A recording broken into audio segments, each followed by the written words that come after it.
నమస్తే welcome to our channel. YSRCP అధినేత జగన్మోహన్ రెడ్డి చేసినటువంటి ట్వీట్ ప్రస్తుతం చర్చనీయాంశంగా మారింది. మరి ఆంధ్రప్రదేశ్లో లా అండ్ ఆర్డర్ కంట్రోల్ లేదని, రెడ్ బుక్ పొలిటికల్ నడుస్తుందని చెప్పి, ఈ రెడ్ బుక్ రాజ్యాంగంతో ఆంధ్రప్రదేశ్ అంతా రక్తం ఓడుతుందని చెప్పి ఆయన చేసినటువంటి ట్వీట్ని ఏ విధంగా చూడాలి? చంద్రబాబు నాయుడు గారే హింసా రాజకీయాలని ప్రోత్సహిస్తున్నారని గుంటూరులో జరిగినటువంటి నాగమల్లేశ్వరరావు గారి గురించి ప్రస్తావిస్తూ ఆయన వీడియోని షేర్ చేసి మరీ కూడా చేసినటువంటి ట్వీట్ని ఏ విధంగా చూడాలి? అంతేకాకుండా చంద్రబాబు నాయుడు గారు సీఎం పదవికి పనికిరారని, రాష్ట్రపతి పాలన ఎందుకు పెట్టకూడదని చెప్పి జగన్మోహన్ రెడ్డి ప్రశ్నించిన తీరుని ఏ విధంగా చూడాలో తెలుసుకునే ప్రయత్నం చేద్దాం. దీన్ని విశ్లేషించడానికి మనతో పాటుగా ఉన్నారు ప్రముఖ రాజకీయ సామాజిక విశ్లేషకులు అరిసిమెల్లి శ్రీనివాస్ గారు. నమస్తే. నమస్కారం. ప్రస్తుతం రెడ్ బుక్ రాజ్యాంగం నడుస్తుంది. రెడ్ బుక్ రాజ్యాంగంతో ఆంధ్రప్రదేశ్ అంతా కూడా రక్తం ఓడుతుంది. అసలు చంద్రబాబు నాయుడు గారు అక్రమ కేసులు, వేధింపులు ఇవి కూడా సాధ్యం కాకపోతే వాళ్ళ ఎమ్మెల్యేలను కానివ్వండి, కార్యకర్తలను కానివ్వండి ప్రోత్సహించి దాడులు చేయిస్తున్నారు. దీనికి ఉదాహరణే ఈ నాగమల్లేశ్వర ఇష్యూ ఏదుందో. సో చంద్రబాబు నాయుడు గారు ఆ పదవికి అర్హులేనా, రాష్ట్రపతి పాలన ఎందుకు విధించకూడదు అంటూ జగన్మోహన్ రెడ్డి ప్రశ్నిస్తున్నారు. సార్, ఏ విధంగా చూడాలంటారు దీన్ని? జగన్మోహన్ రెడ్డి గారు అలా మాట్లాడడంలో ఆశ్చర్యం ఏం లేదండి. ఎందుకంటే ఇప్పుడు కూటమి ప్రభుత్వం వచ్చిన తర్వాత దాదాపు 7గురిని చంపేశారు టీడీపీ వాళ్ళు, ఓ మాదిరి నాయకుల్ని, కార్యకర్తలని. అలాగే దాడులు కూడా అనంతపురంలో ఒట్టుపడిన జగన్ అభిమాని వెళ్ళి ఒక తెలుగుదేశం వాళ్ళు కొట్టేశాడు మాట్లాడుకుంటున్నాం. ఇలాంటివన్నీ కూడా సహించారు, చూసి సహిస్తున్నారు. ఇవాళకి కూడా కులం మీద దాడి, పార్టీ మీద దాడి, కులాల మీద చిచ్చు పెట్టే కార్యక్రమాలు జరుగుతూ ఉన్నాయి. అంటే రాష్ట్రంలో ఏం జరుగుతుందంటే వీళ్ళ ఉదార వైఖరి, సహృదయత, ఇది మంచి ప్రభుత్వం అనిపించుకోవాలనేటువంటి తాపత్రయం, కక్ష తీర్చుకోకూడదు, కక్ష రాజకీయాలు ఉండకూడదు అని చంద్రబాబు నాయుడు గారు, కూటమి ప్రభుత్వం, పవన్ కళ్యాణ్ గారు కూడా స్పీడ్ తగ్గిపోయింది. లోకేష్ గారు కూడా ఏదైనా అభివృద్ధి కార్యక్రమాలు ఎవరికైనా మేలు చేసేది దాని మీద ఉన్నారు. ఇవన్నీ చూస్తుంటే మీకు ఏమనిపిస్తుందంటే, మిర్చి అనే సినిమా చూసారు మీరు? అందులో ఒక అతను ఈ గొడవలు ఉండకూడదు అనుకుంటాడు, హీరో తండ్రి. హీరో ఏమనుకుంటాడంటే, ఒకళ్ళ అనుకుంటే సరిపోతే ఇద్దరు అనుకోవాలి, గొడవలు ఉండకూడదని అనుకుంటాడు. అది మంచి పాయింట్ యాక్చువల్గా. నిజంగానే రెండు వైపులా ఉండాలి మార్పు. ఒకవైపు మార్పు వచ్చినంత మాత్రాన చంద్రబాబు నాయుడు గారి కక్ష తీర్చుకొని జగన్మోహన్ రెడ్డి నన్ను అరెస్ట్ చేసాడని నేను అరెస్ట్ చేయను అని చంద్రబాబు నాయుడు గారి పెద్ద మనిషిగా అనుకున్నా, అవతలోడు అనుకున్నంతకాలం ఇది అలాగే నడుస్తూ ఉంటుంది. వీళ్ళు ఇలా అనుకోవడం వల్ల వీళ్ళు కేటర్కి వీళ్ళు దూరం అవుతారు తప్ప అతనిలో మార్పు ఏమి రాదు. ఇది వాస్తవం. యాక్చువల్గా ఆ మన్నం అనే గ్రామంలో ఆ దాడి పాశవికంగానే ఉంది.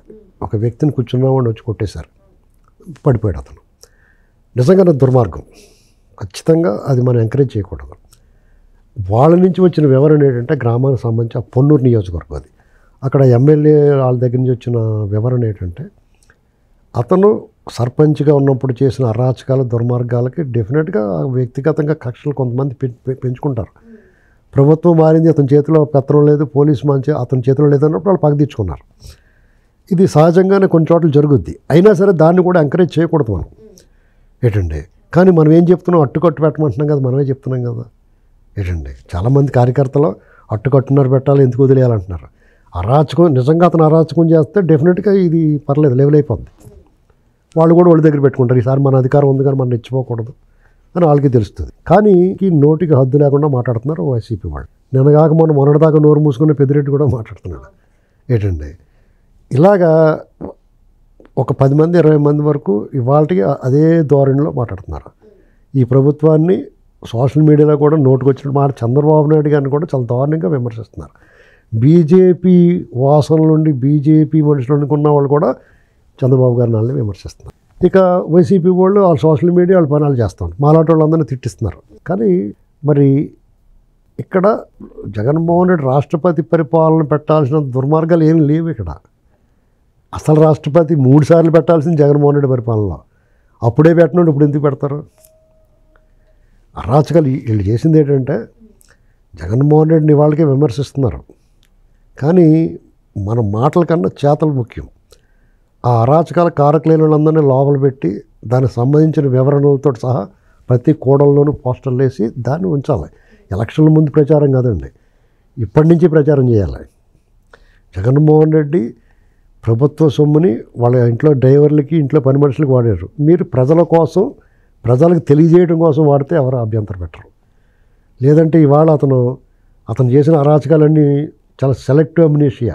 అతని తరపున మాట్లాడిన వాళ్ళు కూడా మర్చిపోయి మాట్లాడుతూ ఉంటారు, వీళ్ళ మీద దాడి చేస్తూ ఉంటారు. మీకు చిన్న ఎగ్జాంపుల్ చెప్తాను. వాళ్ళ కుట్ర ఎలాగుంటుందంటే, ఈటీవీ విన్ అని ఒక ఓటీటీ ప్లాట్ఫామ్ ఉంది. అందులో AIR ఆల్ ఇండియా ర్యాంకర్స్ అని సినిమా వచ్చింది. అందులో ఒక కులం మీద లేకపోతే 2 కులాల మధ్య చిచ్చు పెట్టడానికి ఎంత దారుణమైన సీన్లు తీశారంటే, అది అసలు వీళ్ళు ఏం పాపం చేశారు, వీళ్ళ మీద అలా క్రమం తప్పకుండా దాడి జరుగుతుంది అనేటువంటిది ఒక గమనించాలి. కారణం ఏంటంటే, తెలుగుదేశం పార్టీ లక్ష్యం చేసుకుని తెలుగుదేశం పార్టీని బద్నాం చేయాలంటే ఒక కులం మీద దాడి చేయాలి. దాన్ని విజయవంతంగా చేసాడు జగన్మోహన్ రెడ్డి. అది ఫలించలేదు, ప్రజలు ఒప్పుకోలేదు. అయినా సరే మానలేదు వాళ్ళు. మళ్ళా తిరిగి ఆ కులం మీదే ఆ హాస్టల్స్లో ఈ ప్రభుత్వ లోకేష్ గారు శాఖ మీద చెడ్డ పేరు తీసుకురావాలి. ఆయన హాస్టల్స్లో సరిగ్గా ఫుడ్ లేదు, హాస్టల్స్లో కెమెరాలు ఉన్నాయి, లేదా వాళ్ళు హాల్ టికెట్లు అందలేదు, లేదా వాళ్ళకి డబ్బులు ఫీజు రియంబర్స్మెంట్ లేదు అని ఆయన శాఖకి చెడ్డ పేరు వచ్చేలాగా మ్యాక్సిమం ప్లాన్ చేస్తున్నారు. లేదా కులం మీద దాడి చేస్తున్నారు. ఏం మానలేదు వాళ్ళ పత్రికల్లోనూ లేకపోతే దాంట్లోనూ ఏదో రూపంలో. అదే ఇప్పుడు ఈటీవీలో మనం ఊహించాం, ఈటీవీ నుంచి ఇటువంటి కులాల మధ్య చిచ్చు పెట్టే సినిమా వాళ్ళ ప్లాట్ఫామ్ మీద వస్తుందని. దాని క్రియేటివ్ హెడ్ ఉంటాడు, ఈ స్టోరీలు అయ్యి విని దీన్ని ఓకే చేసిన ఒక హెడ్ ఉంటాడు కదా, అతను ఎవరో తెలుసా, నితిన్ చక్రవర్తి అని అతని పేరు పెట్టుకున్నాడు. కానీ అతను ఎవరో నితిన్ రెడ్డి అతని పేరు. చూసారా, అతని రెడ్డి కులాన్ని హైడ్ చేసుకుని నితిన్ చక్రవర్తి అని పేరు పెట్టుకుని 2 కులాల మధ్య చిచ్చు పెట్టేదాన్ని ప్రజల్లోకి మెల్లగా, అంటే మంచినీటి బావి మొత్తాన్ని కలుషితం చేయకుండా ఇంక్ పిల్లర్తో ఒక్కొక్క డ్రాప్ వేస్తున్నారన్నమాట. కొన్నాళ్ళకి విషపూరితం అవుద్ది. ఇలాంటివన్నీ జరుగుతున్నాయి. ఈ ప్రభుత్వ పెద్దలు ఎలా తెలుసుకుంటారు, ఎప్పుడు తెలుసుకుంటారు? అది మనకు తెలుస్తూ ఉంటాయి. మనకే వాళ్ళకి మధ్య అనేక వంతెనలు ఉంటాయి. ఆ వంతెనలన్నీ దాటి లోపల మన కాళ్ళు లాక్కొస్తాయి. ఇది సమస్య. ఎందుకంటే అతను రాష్ట్రపతి పరిపాలన ఏంటి, అర్జెంటుగా రాజీనామా చేయాలి చంద్రబాబు నాయుడు అడుగుతాడు. అసలు వీళ్ళు గెలిచిన 10 నెలలకే అక్కడికి వెళ్ళిపోయి హడావుడి చేశాడు ఢిల్లీలో. ఇతను ఎలా మాట్లాడుతున్నాడంటే వీళ్ళు ఇలా మెదలకుండా ఊరుకున్నారు అనుకోండి, అది నిజం అనుకుంటారు కదా ప్రజల్లో. అరాచకం అదే వైరల్ చేస్తారు. కానీ ఇతను చేసిన దుర్మార్గాలు, ప్రభుత్వం మారిన తర్వాత చేసిన దుర్మార్గాలను కూడా వీళ్ళు సరిగ్గా సమర్థవంతంగా తిప్పుకొట్టలేకపోయారు కదా. మా గొంతులు ఎంత సరిపోతాయి? మేము అటు ఇటు కూడా మాట్లాడగలిగిన వాళ్ళు. మేము న్యూట్రల్గా చూడాలి తప్ప ఒక పార్టీని భుజాన్ని వేసుకోకుండా ఇప్పటికే ఎక్కువ వేసుకున్నామని చెడ్డ పేరు ఉంది మాకు, మేము మంచివే మాట్లాడుతుంటే. సార్ ఇక్కడ ఇంకో విషయం సార్, ఇప్పుడు నాగమల్లేశ్వరరావు ఏదైతే ఉదాంతం జరిగిందో నీకు అదే కనిపిస్తుందా? మరి నీ కారు కిందే సింగయ్య పడిపోయారు కదా, మరి నీకు అది కనిపించలేదా? మరి మీ ప్రభుత్వ హయాంలోనే డాక్టర్ సుధాకర్ని కానివ్వండి, లేదంటే కార్ డ్రైవర్ని కానివ్వండి, వాళ్ళు దళితుల్ని మీరు డోర్ డెలివరీ చేశారు, అప్పుడు రాష్ట్రపతి పాలన గుర్తు రాలేదా అంటూ కొందరు విమర్శిస్తారు. మరి అదే విచిత్రం, నీకు అవన్నీ వాళ్ళు చేసి తెలిసి వాళ్ళన్నీ చేసి కూడా సిగ్గు లేకుండా అలా మాట్లాడగలిగే దమ్ము వాళ్ళకి ఉంది. వీళ్ళు చేసిన మంచి చెప్పుకోలేరు, వాళ్ళ దుర్మార్గాన్ని కూడా ఎండగట్టలేకపోతున్నారు. ఇక్కడ ఎక్కడ లోపం ఉందో చూసుకోవాలి. ఈ ప్రభుత్వంలో పెద్దలో ఇది 3 పార్టీల కూటమి. కానీ నెపాన్ని ఏదన్నా చెడొస్తే ఖచ్చితంగా చంద్రబాబు గారు మొయ్యాలి. ఈ పాపాన్ని యేసు ప్రభు సిలువ మోసినట్టుగా ఈయన మొయ్యాల్సిన పరిస్థితి వస్తుంది. ఇది చాలా సీరియస్ మ్యాటర్. ఎందుకంటే ఎవరికాళ్ళు సైలెంట్గా ఊరుకుంటారు. వీళ్ళు ఒకళ్ళే గింజుకోవాలా, వీళ్ళు ఒకళ్ళే. చంద్రబాబు గారు గంటల తరబడి చెప్తున్నాడు ఆ సంఘయ్య గురించి, ఆయన మాట్లాడాలా.